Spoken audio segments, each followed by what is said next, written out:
Hello, everybody, and thank you for coming to today's talk on stir-fry robots. I'm Jonas Holdaway, and I'll be chopping it up with you today.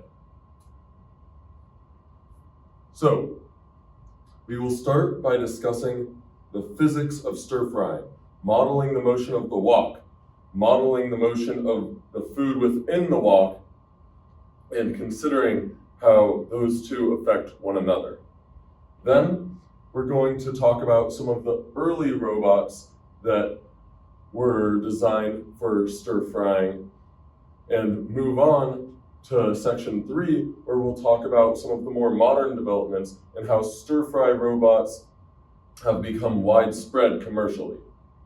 Then finally, we'll take a brief glance into the potential future of stir fry robots and consider what that may look like down the line. But before that, why do we care about stir frying specifically? Well, let's turn to this paper from the Romella group at UCLA.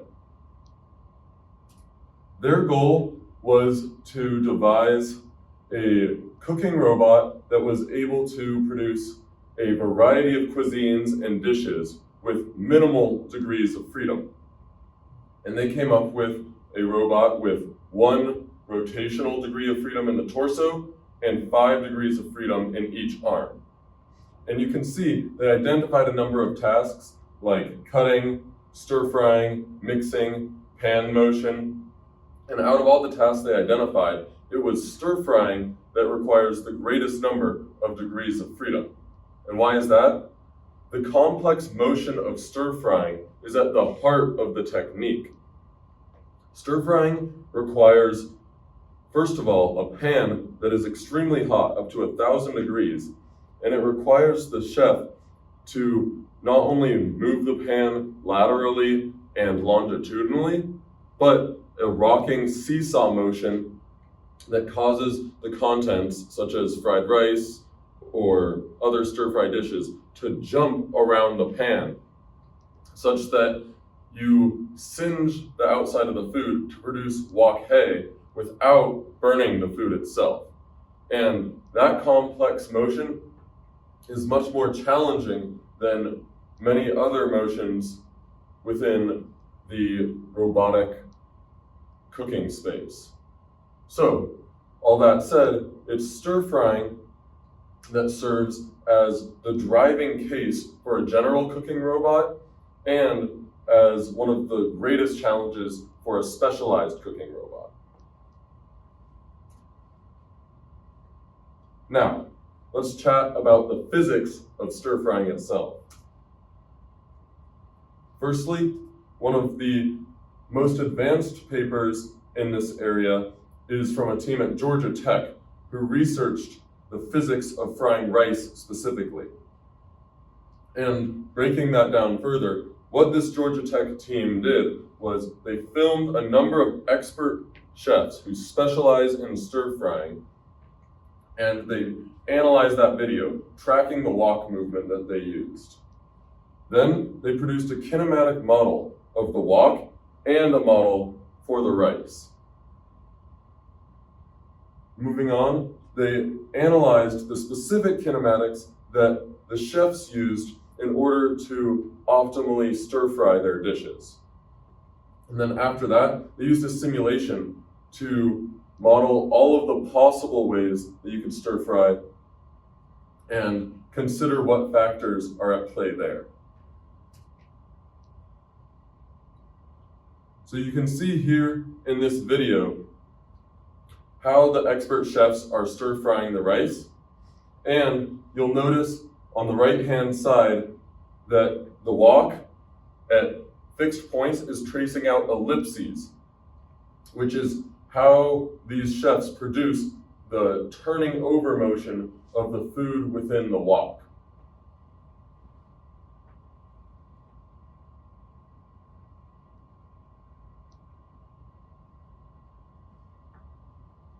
And so, what these researchers noticed was that because the weight of the wok, the chefs largely keep a single point of contact at all times. So the wok is sliding back and forth while it's rotating. And what that means is they were able to model the system as a two-link pendulum, where the radius of the wok is equal to the link length for each link, and that single sliding point is essentially the pinned bottom of the linkage, and the actual center, the bottom of the wok, is the end of the linkage. And by using that two-link system and identifying the two angles that define it, the researchers were able to find a harmonic motion in the way that the professional chefs were stir-frying their food. And this allows the chefs to vary frequency as well as phase lag to change the way that the food is being stir-fried.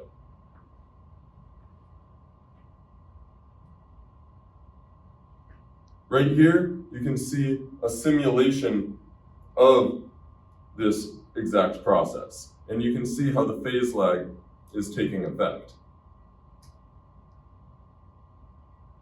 And in this demonstration, you'll notice for a variety of phase lags, what the pan motion and what the food motion looks like. So with no phase lag at all, there's merely a rotation of the wok, which does lift the food, but it does not turn it over. It doesn't successfully mix it with the rest of the contents of the wok. And so what the researchers found the professional chefs use is a phase lag of about 1. And that produces what you'll see on the left-hand side, those ellipses that we talked about. Any point on the wok will be making an ellipse shape through its movement. And that causes the rice to jump and also move horizontally. The researchers also noticed that a phase lag of negative 1.7 produces ellipses in the reverse direction. However, there's more at play here, because although you successfully achieve the ellipses, the rice does not jump. It just moves in a straight line, not properly stir-frying.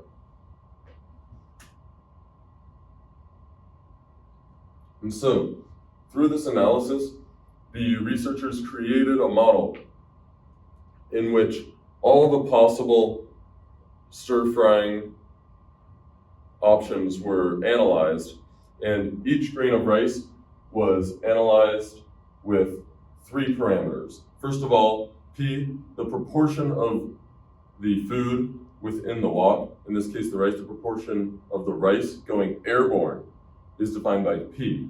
And then delta zeta is defining the angular displacement, while H is the flight height of a given grain of rice. And so by varying the frequency and the phase lag of the wok, chefs and robots are able to optimize the flight of the rice in terms of mixing and contact with the wok.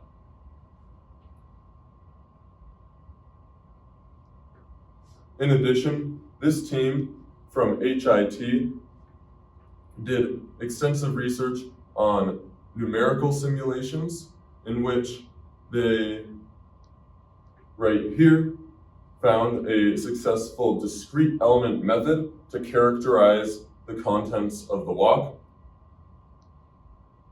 while also analyzing PTO, the likelihood of the contents of the wok to flip over successfully, versus PTI, the likelihood of the contents to spill out of the wok.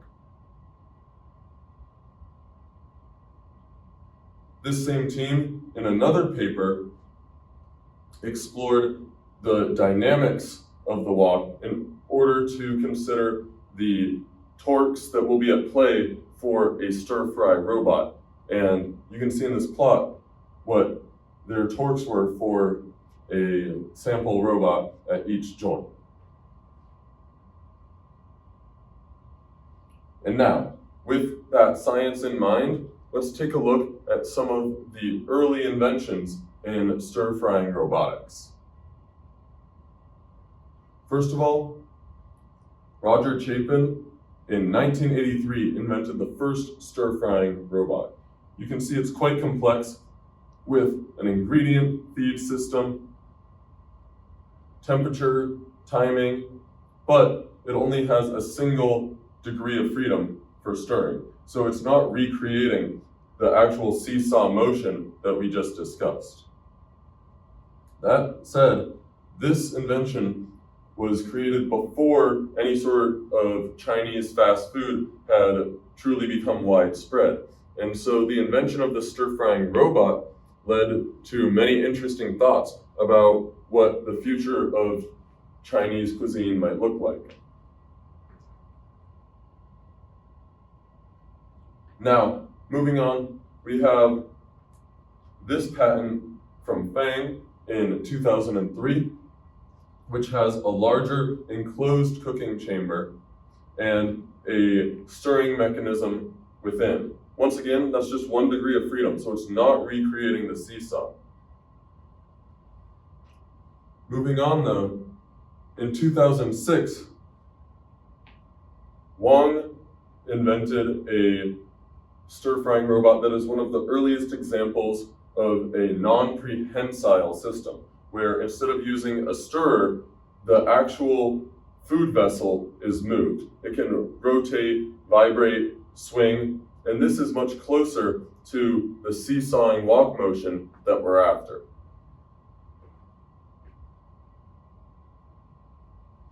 Now, in 2007, Wang invented a stir-frying robot that is one of the most advanced yet. So we see a combination of both wok movement and stir movement to create multiple degrees of freedom in each action.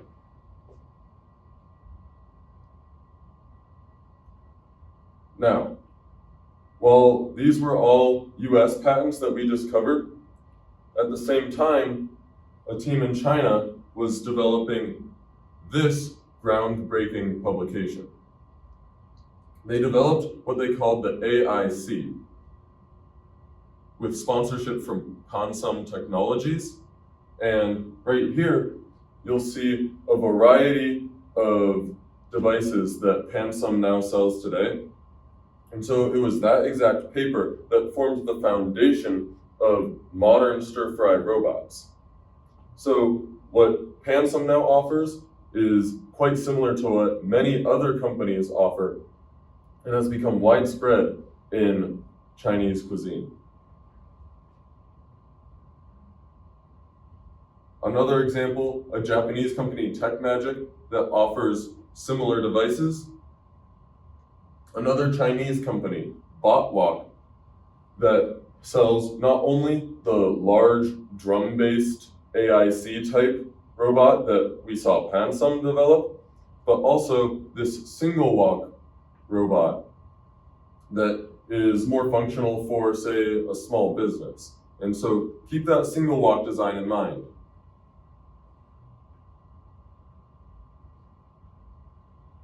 We see also another paper out of HIT discussing a potential 2 translation, 1 rotation system. And so there is still much optimization and refinement that is ongoing in stir-fry robotics. You can see this design is fully non-prehensile. It doesn't use a stirrer at all. And in fact, they delve deep into the use of mechanisms in order to attain the ideal motion. And by building on those mechanisms, the team also develops the Jacobian and explores the dynamics of that movement in order to consider the demands of their robot.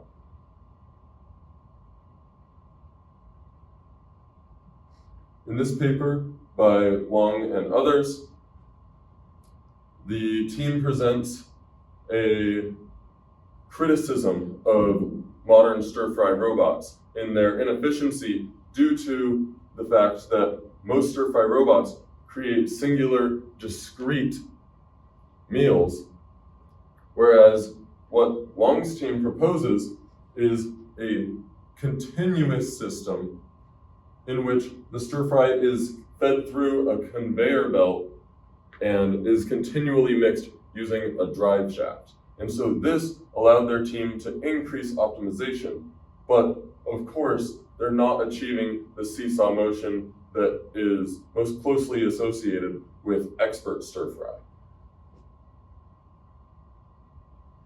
And so, with these modern stir-fry robots in mind, what comes next?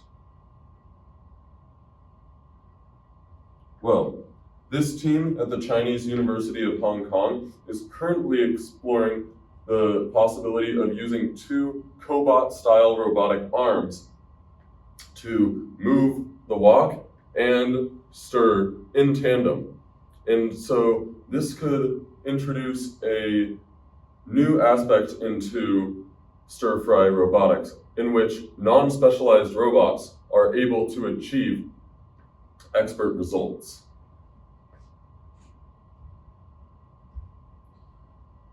We also see, moving back to the Romella paper from earlier out of UCLA, that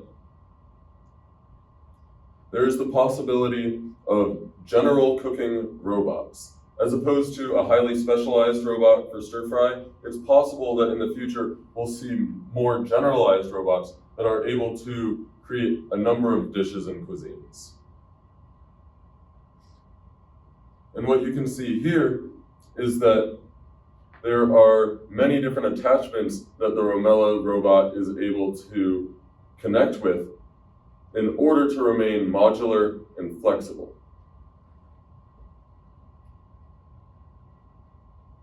Then finally, we have the Posha at-home private robot chef, which is advertised as being able to cook any number of meals on the countertop of regular old civilians while just adding ingredients into simple buckets and cooking for the user. Now, this device only has a simple 2 degree of freedom stir, so naturally it's not going to achieve the stir fry. But what we have to ask ourselves is, in the future, are people going to aim to cook at home, or will they be looking to eat out more often? And how will those two strike a balance? How will that balance affect the world of stir-fry robotics?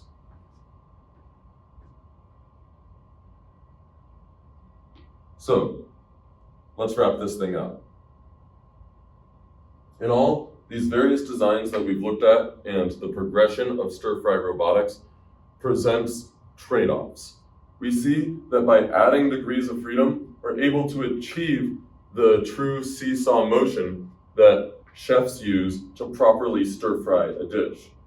But naturally, adding degrees of freedom adds complexity and cost. And so, some teams are willing to sacrifice in that area for possibly the convenience of operating at home, or the convenience of operating just a single dish, or the convenience of operating at such a large scale, with the example of the very large drum robots in the style of Pansum. So, with all of these trade-offs in mind, we look forwards to a bright future of optimizing our stir-fry robots.